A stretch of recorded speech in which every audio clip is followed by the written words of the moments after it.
یا ایھا الذین آمنوا توبوا الی اللہ توبۃ نصوحا، اہل ایمان رجوع کرو اللہ کی جناب میں، لوٹو پلٹو توبہ کرو، اور وہ توبہ بھی نہایت خالص توبہ۔ یہ توبہ حضرت علی رضی اللہ تعالیٰ عنہ نے ایک مرتبہ دیکھا ایک شخص کو، وہ گردان کر رہا ہے توبہ کی تیزی تیزی سے، فرمایا یہ تو توبۃ المکذبین ہے، جھٹلانے والوں کی توبہ ہے یہ۔ وہ گھبرایا، تو پھر آپ نے فرمایا توبہ وہ ہوتی ہے جس کے ساتھ وہ ساری کیفیات ہو، شدید ترین پشیمانی ہو گئی میں کیا کر بیٹھا ہوں، پھر یہ کہ آئندہ کے لیے عزم مصمم ہو کہ ہرگز دوبارہ یہ کام میں نہیں کروں گا، اور نہایت گڑ گڑا کر اللہ سے اس کی دعا جو ہے اس کی معافی طلب کی جائے۔ یہ قلب کی گہرائیوں سے جب تک یہ توبہ نہیں نکلے گی یہ توبہ نہیں ہے۔ تو توبۃ النصوح، یہ نصح کا لفظ جو آتا ہے عربی زبان میں، یہ ہے کسی شے کے خالص ہونے، کوئی اس میں ملاوٹ نہ ہو۔ توبۃ النصوح، یہ توبۃ النصوحہ، خالص توبہ کرو، دل کے ایک گہرائیوں سے توبہ کرو، اور صمیم قلب سے توبہ کرو، عزم مصمم کے ساتھ توبہ کرو کہ پروردگار جو خطا ہو گئی ہے بخش دے، آئندہ تیرے کسی حکم کے خلاف کوئی حرکت نہیں کروں گا، خاص طور پر وہ خطا جو معین ہے اس کے بارے میں تو تعین کے ساتھ فیصلہ ہو کہ دوبارہ نہیں کروں گا۔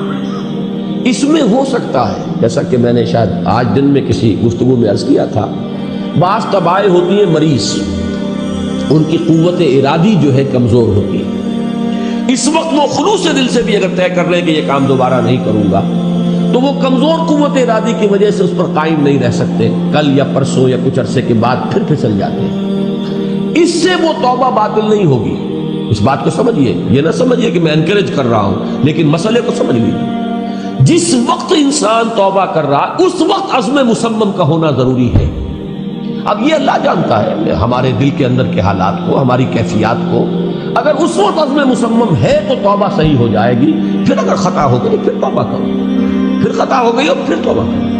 باز آ ہر چہ ہستی باز آ، گر کافر و گبر و بت پرستی باز آ، این درگہ ماں درگہ نومیدی نیز، صد بار اگر توبہ شکستی باز آ، اگر 100 مرتبہ بھی توبہ ٹوٹ گئی ہے کوئی پرواہ نہیں، جب تک یہ زندگی کا تسلسل چل رہا ہے، معلم یغرغر، جب تک کہ وہ گھنگرو نہیں بولا ہے آ کر حلق میں، اور نزع اور جان کنگنی کا عالم شروع نہیں ہو گیا ہے، اس وقت تک توبہ کا دروازہ کھلا ہوا ہے۔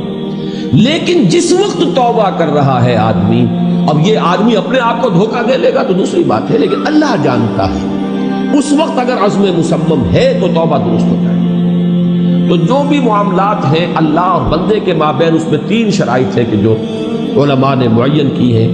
ایک حقیقی پشیمانی، وہ پشیمانی جس کے لیے اقبال کا وہ شعر بہت مشہور ہے جو انہوں نے نوجوانی میں کہا تھا، اور داغ دہلوی اس مجلس میں موجود تھے جہاں علامہ نے یہ شعر پڑھا ہے، تو انہوں نے بڑی داد دی تھی کہ میاں اس عمر میں اور یہ شعر یعنی چشم بد دور، وہ یہ داد کا بڑا ایک یعنی بلیغ انداز ہے۔ وہ شعر کیا تھا؟ موتی سمجھ کے شان کریمی نے چن لیے، قطرے جو تھے میرے عرق انفعال کے، شرمندگی کے احساس سے پیشانی کے اوپر اگر پسینہ آ گیا ہے، شرمندگی ہے اللہ میں یہ کیا کر بیٹھا، اللہ مجھ سے کیا ہو گیا، تو یہ شرمندگی سے اگر عرق آلود ہو گئی ہے پیشانی، تو اللہ کو یہ اتنی محبوب ہے کہ موتی سمجھ کے شان کریمی نے چن لیے، قطرے جو تھے میرے عرق انفعال کے۔ حدیث میں یہ مضمون آیا ہے، اللہ کو کتنی خوشی ہوتی ہے اپنے بندے کے توبہ سے۔ بائبل کی ایک سٹوری جو ہے دی پروڈیگل سن، وہ آپ کو یاد ہوگی کہ ایک شخص کے کئی بیٹے تھے، اکثر جو تھے سارے بڑے فرما بردار، بڑے عمدار، سعادت مند، کام کرنے والے، ایک تھا نٹکھٹ قسم کا شریر، وہ اپنی دولت بھی بٹوا کے لے گیا، اور پھر وہ بہت سال کے بعد آیا ہے تو سخت یعنی فقیری کے اور قلاشی کے عالم میں باپ نے واقعی سب سے توجہ ہٹا کر اپنی ساری محبت کا مرکز پھر اس بچے کو بنا لیا، اپنے بیٹے کو۔ تو وہ سعادت مند بیٹے تھے، انہوں نے کہا کہ یہ کیا کیا آپ نے، یہ ایسا اور یہ ایسا اور یہ ایسا اس نے یہ کیا، اور آج آپ پھر اس کے لیے وہی آپ کی محبت جو ہے وہ یہاں پھر اس کے جو ہے شامل حال ہو گئی ہے۔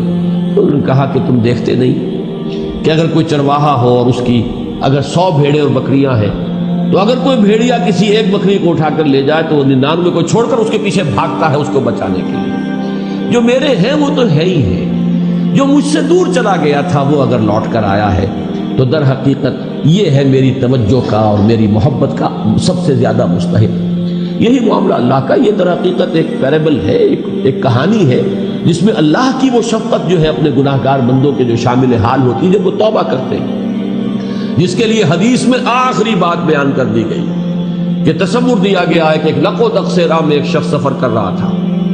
ایک ہی اونٹنی سواری کی، اسی پر اس کا راشن بھی تھا، پانی بھی تھا. تھوڑی دیر کے لیے وہ ایک درخت کے سائے میں بیٹھا سستانے کے لیے، دھوپ کی تمازت سے بچنے کے لیے. تو ذرا بیٹھا بیٹھا اونگ گیا. اب جو آنکھ کھلی تو دیکھا کہ اونٹنی غائب ہے. اس کا سفر کا ذریعہ وہی، پانی اسی پر، راشن اسی پر، گویا کہ کل زندگی کا ذریعہ جو ہے وہ اونٹنی تھی اس کی. لق و دق سے رہا ہے، اب کہاں جائے؟ کہیں پانی نہیں، کچھ کھانے کے لیے نہیں. دیوانہ وار دوڑتا ہے دائیں بائیں ادھر ادھر اونٹنی کو ڈھونڈنے کے لیے، کہیں سراغ نہیں ملتا.